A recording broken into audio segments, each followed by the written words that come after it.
അടുത്തതായിട്ട് മാംഗനീസിന്റെ വ്യത്യസ്ത കോമ്പൗണ്ട്സ് പരിശോധിച്ചിട്ട് അതിൽ ഓരോ കോമ്പൗണ്ടിലും മാംഗനീസിന്റെ ഓക്സീകരണാവസ്ഥ അഥവാ ഓക്സിഡേഷൻ സ്റ്റേറ്റ് എത്രയാണെന്ന് കണ്ടെത്താം. എന്നിട്ട് അതിന്റെ ഇലക്ട്രോൺ വിന്യാസം കൂടി നമുക്കൊന്ന് നോക്കാം. ഓക്കെ, ശ്രദ്ധിക്കാം. MnO2 അല്ലെ, മാംഗനീസ് ഡയോക്സൈഡ്. ഇതില് മാംഗനീസിന്റെ ഓക്സിഡേഷൻ സ്റ്റേറ്റ് നമ്മൾ എങ്ങനെ കണ്ടെത്താം? ശ്രദ്ധിക്കാം. MnO2 ഓക്സിജൻ എന്ന് പറയുന്നതിന്റെ ഓക്സിഡേഷൻ സ്റ്റേറ്റ് എപ്പോഴും -2 അല്ലെ. ഈ എത്ര ഓക്സിജൻ ആറ്റങ്ങളുണ്ട്? 2 ഓക്സിജൻ ആറ്റങ്ങളുണ്ട്. സോ ഇതിന്റെ ഓൾ ടുഗദർ എത്രയാണ് അതിന്റെ ഓക്സിഡേഷൻ സ്റ്റേറ്റ് വരിക? -4 ആണ് വരിക. ദെൻ ഇത് ന്യൂട്രലൈസ്ഡ് ആവാൻ മാംഗനീസിന്റെ ഓക്സിഡേഷൻ സ്റ്റേറ്റ് എത്ര ആയേ പറ്റൂ? +4 ആയേ പറ്റൂ. സോ MnO2ൽ മാംഗനീസ് ഡയോക്സൈഡിൽ മാംഗനീസിന്റെ ഓക്സിഡേഷൻ സ്റ്റേറ്റ് +4 ആണ്. ഇനി അടുത്ത കോമ്പൗണ്ട് MnCl2 മാംഗനീസ് ക്ലോറൈഡ്. ശ്രദ്ധിക്കാം. ക്ലോറിന്റെ ഓക്സിഡേഷൻ സ്റ്റേറ്റ് എപ്പോഴും -1. എത്ര ക്ലോറിൻ ആറ്റങ്ങളുണ്ട്? 2 ക്ലോറിൻ ആറ്റങ്ങളുണ്ട്. സോ -2 ആണ് നമുക്ക് ഇവിടെ കിട്ടുന്നത്. ക്ലോറിന്റെ മൊത്തം ഓക്സിഡേഷൻ സ്റ്റേറ്റ് എത്രയാണ്? -2. ഇത് ന്യൂട്രലൈസ്ഡ് ആവാൻ മാംഗനീസിന്റെ ഓക്സിഡേഷൻ സ്റ്റേറ്റ് എത്രയായിരിക്കണം? +2 ആവണം. Here manganese has the oxidation state +2. അടുത്തത് മാംഗനീസ് ട്രയോക്സൈഡ് Mn2O3. മാംഗനീസ് ട്രയോക്സൈഡിൽ മാംഗനീസിന്റെ ഓക്സിഡേഷൻ സ്റ്റേറ്റ് എത്രയാണെന്ന് നോക്കാം. Mn2O3 അല്ലെ. ഓക്സിജന്റെ ഓക്സിഡേഷൻ സ്റ്റേറ്റ് എപ്പോഴും -2 ആണ്. എത്ര ഓക്സിജൻ ആറ്റങ്ങളുണ്ട്? 3 ഓക്സിജൻ ആറ്റങ്ങളുണ്ട്. സോ -6 അല്ലെ. ഇത് ന്യൂട്രലൈസ്ഡ് ആവാൻ മാംഗനീസിന്റെ മൊത്തം +6 ആവണം ഓക്സിഡേഷൻ സ്റ്റേറ്റ്. ഇവിടെ എത്ര മാംഗനീസ് ആറ്റങ്ങളുണ്ട്? 2 മാംഗനീസ് ആറ്റങ്ങളുണ്ട്. അതുകൊണ്ട് ഒന്നിന്റെ ഓക്സിഡേഷൻ സ്റ്റേറ്റ് എത്രയാണ് വരിക? -3 ആണ് വരിക. So in Mn2O3 manganese trioxide, the oxidation state of manganese is +3. അടുത്തത് മാംഗനീസ് ഹെപ്റ്റോക്സൈഡ് Mn2O7. ശ്രദ്ധിക്കുക. Mn2O7 അല്ലെ. ഓക്സിജന്റെ ഓക്സിഡേഷൻ സ്റ്റേറ്റ് എപ്പോഴും -2 ആണ്. -2 × 7 എത്ര വരിക? -14 അല്ലെ. ഈ -14 ന്യൂട്രലൈസ് ചെയ്യാൻ മാംഗനീസിന്റെ ഓക്സിഡേഷൻ സ്റ്റേറ്റ് എത്ര വരണം? +14 വരണം. എത്ര മാംഗനീസ് ആറ്റങ്ങളുണ്ട്? 2 മാംഗനീസ് ആറ്റങ്ങളുണ്ട്. അപ്പോൾ ഒരു മാംഗനീസ് ആറ്റത്തിന്റെ ഓക്സിഡേഷൻ സ്റ്റേറ്റ് എത്രയായിരിക്കും? +7 ആയിരിക്കും. അപ്പോൾ മാംഗനീസ് +7 ഓക്സിഡേഷൻ സ്റ്റേറ്റ് ആണ് മാംഗനീസ് ഹെപ്റ്റോക്സൈഡിൽ കാണിക്കുന്നത്. നോക്കാം. മാംഗനീസിന്റെ 4 കോമ്പൗണ്ട്സ് ആണ് ഇവിടെ തന്നിരിക്കുന്നത്. ഈ 4 കോമ്പൗണ്ട്സിനും 4 ഡിഫറെന്റ് ആയിട്ടുള്ള ഓക്സിഡേഷൻ സ്റ്റേറ്റ്സ് ആണ് മാംഗനീസ് കാണിക്കുന്നത്.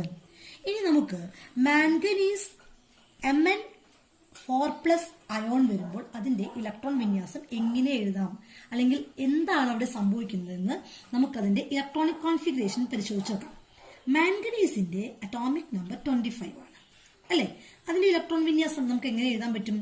1s2, 2s2, 2p6, 3s2, 3p6, 4s2, 3d5 ആണ് മാംഗനീസ്.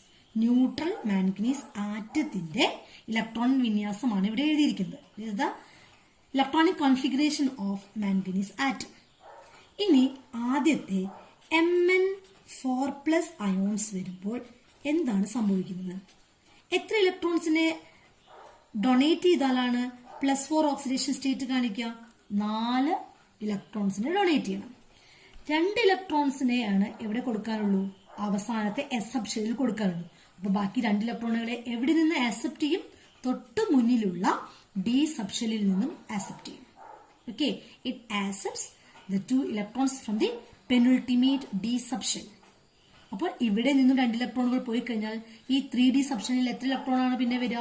3 ഇലക്ട്രോണുകൾ. അപ്പോൾ ഇതിന്റെ ഇലക്ട്രോണിക് കോൺഫിഗറേഷൻ എന്തായിട്ട് മാറും? 1s2, 2s2, 2p6, 3s2, 3p6, 3d3. അടുത്തത് Mn2+ ഒന്ന് നോക്കി നോക്കൂ. Mn2+ ions. ആകെ 2 ഇലക്ട്രോണുകളെ വിട്ടുകൊടുക്കണ്ടു അല്ലെ. ഇതാണ് ന്യൂട്രൽ ആറ്റം. ഇതിൽ നിന്ന് 2 ഇലക്ട്രോണുകളെ വിട്ടുകൊടുക്കുക എന്ന് പറയുമ്പോൾ ഏത് ഷെല്ലിൽ നിന്നാണ് വിട്ടുകൊടുക്കുക? ഔട്ടർ മോസ്റ്റ് ഷെല്ലിൽ 2 ഇലക്ട്രോൺ ഓൾറെഡി ഉണ്ട്. അതുകൊണ്ട് ഫോറസ്റ്റ് സബ് ഷെല്ലിൽ നിന്നും 2 ഇലക്ട്രോണുകളെ വിട്ടുകൊടുക്കും. അപ്പൊ അതെന്തായിട്ട് മാറി? 1s2 2s2 2p6 3s2 3p6 3d5 ആണ് Mn2+ അയോൺസിന്റെ ഇലക്ട്രോൺ വിന്യാസം വരിക. ഇനി അടുത്ത് Mn3+ ആണെങ്കിലോ 2 ഇലക്ട്രോണുകളെ 4s സബ്ഷെല്ലിൽ നിന്നും 1 ഇലക്ട്രോണിനെ 3d സബ്ഷെല്ലിൽ നിന്നും വിട്ടുകൊടുക്കുന്നു. So it will be 1s2 2s2 2p6 3s2 3p6 3d4. ഇനി അടുത്ത Mn7+ അല്ലേ. ആകെ 7 ഇലക്ട്രോണുകൾ വിട്ടുകൊടുക്കണം. 2 ഇലക്ട്രോൺ 4s സബ്ഷെല്ലിലുണ്ട്, ബാക്കി 5 എണ്ണം 3d സബ്ഷെല്ലിൽ നിന്നും കൊടുക്കുന്നു. സോ ഈ 2 ഷെല്ലിലെയും 2 സബ്ഷെല്ലിലെയും 3ഡിയിലെയും 4എസിലെയും മുഴുവൻ ഇലക്ട്രോണുകളും ഈ കെമിക്കൽ റിയാക്ഷനിൽ ടേക്ക് പാർട്ട് ചെയ്യുന്നുണ്ട്. So it's electronic configuration will be 1s2 2s2 2p6 3s2 3p6 എന്നായി മാറും. കോപ്പറിന്റെ 2 ഓക്സൈഡുകളെ കുറിച്ച് നിങ്ങൾക്കറിയാം അല്ലെ. CuO ആൻഡ് Cu2O അല്ലെ. CuO എന്ന് പറയുന്നത് കുപ്രിക് ഓക്സൈഡ് ആണ്. Cu2O എന്ന് പറയുന്നത് കുപ്രസ് ഓക്സൈഡ് ആണ്. ഈ 2 കോമ്പൗണ്ട്സിലും കോപ്പറിന്റെ ഓക്സിഡേഷൻ സ്റ്റേറ്റ് എത്രയാണെന്ന് നമുക്ക് നോക്കാം. ആദ്യം CuO. നിങ്ങൾക്കറിയാം ഓക്സിജൻ എപ്പോഴും നെഗറ്റീവ് 2 ഓക്സിഡേഷൻ സ്റ്റേറ്റ് ആണ് കാണിക്കുന്നത്. സോ ഓക്സിജനെ നള്ളിഫൈ ചെയ്യാൻ കോപ്പറിന്റെ ഓക്സിഡേഷൻ സ്റ്റേറ്റ് എത്രയായിരിക്കും? +2 ആയിരിക്കും. സോ കുപ്രസ് ഓക്സൈഡിൽ കോപ്പർ Cu2+ അയോൺസ് ആയിട്ടാണ് എക്സിസ്റ്റ് ചെയ്യുന്നത്. അടുത്തത് കുപ്രസ് അല്ല, കുപ്രിക് ഓക്സൈഡ്. ഓക്കെ. ഇനി Cu2Oയിലോ ഒന്ന് നോക്കി നോക്കൂ. Cu2O ഓക്സിജന്റെ ഓക്സിഡേഷൻ സ്റ്റേറ്റ് എപ്പോഴും -2 അല്ലേ. ദെൻ കോപ്പറിന്റെ എത്രയാവണം? +2 ആവണം. ഇവിടെ 2 കോപ്പർ ആറ്റങ്ങളുണ്ട്, അതുകൊണ്ട് കോപ്പറിന്റെ ഓക്സിഡേഷൻ സ്റ്റേറ്റ് 1 ആയിരിക്കും. സോ കുപ്രസ് ഓക്സൈഡിൽ കോപ്പർ എപ്പോഴും +1 ഓക്സിഡേഷൻ സ്റ്റേറ്റ് ആണ് കാണിക്കുക. കോപ്പർ എങ്ങനെയാണ് ഈ 2 അയോൺസ് ഉണ്ടാക്കുന്നത് നമുക്ക് നോക്കണ്ടേ. കോപ്പറിന്റെ അറ്റോമിക് നമ്പർ 29 ആണ്. ഇലക്ട്രോണിക് കോൺഫിഗറേഷൻ എത്രയായിരിക്കും? 1s2 2s2 2p6 3s2 3p6 4s1 3d10 ആണ്. നമ്മൾ പറഞ്ഞു കോപ്പറിന്റെ എക്സെപ്ഷണൽ കേസസിനെ കുറിച്ച് നമ്മൾ പറഞ്ഞിട്ടുണ്ട്.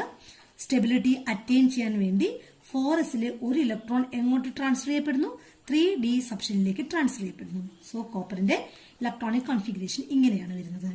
അങ്ങനെയാണെങ്കിൽ കുപ്രിക് ഓക്സൈഡില് കുപ്രിക് അയോൺസ് Cu2+ എന്ന് പറയുന്ന ഈ അയോൺ ഫോം ചെയ്യാനായിട്ട് എവിടെ നിന്നാണ് ഇലക്ട്രോൺസിനെ ട്രാൻസ്ഫർ ചെയ്യുക? 1 ഇലക്ട്രോണിനെ 4s സബ്ഷെല്ലിൽ നിന്നും 1 ഇലക്ട്രോണിനെ 3d സബ്ഷെല്ലിൽ നിന്നും ട്രാൻസ്ഫർ ചെയ്യും അല്ലേ. അപ്പോൾ എന്താ സംഭവിക്കുക?